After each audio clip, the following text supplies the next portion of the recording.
So tomorrow now, this man will climb his pulpit and be preaching about the gospel.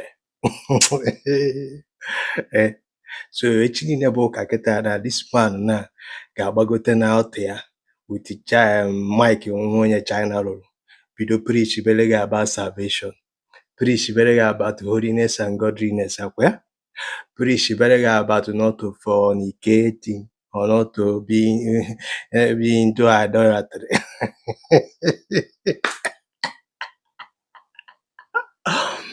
Hey, Chineke.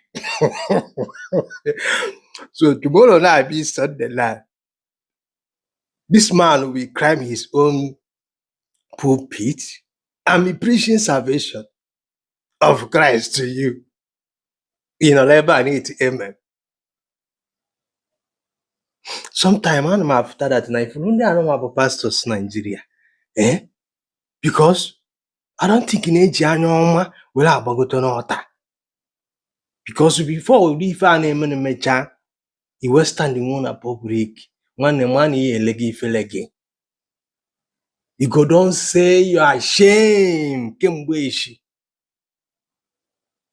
I'm telling you. Do you understand me? And before Jesus alụọ mara amara na a ga-perform a fake miracle. Before Jesus alụọ ọrụ ebube, mara amara na a ga-atụ ashị. Because a lot of people na-afụ na-apụta n'elu ọta na-enye testimony.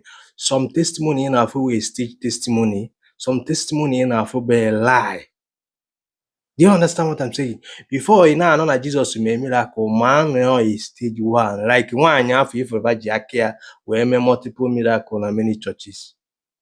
And tomorrow now, this pastor ya happening out there with Ifani na no would you go for how many years? My one ya say according to the Doris yo no kwele yankwa lawyer na ma cover up ni never je we me mo Ghana chiro Prof S from South Africa to Nigeria.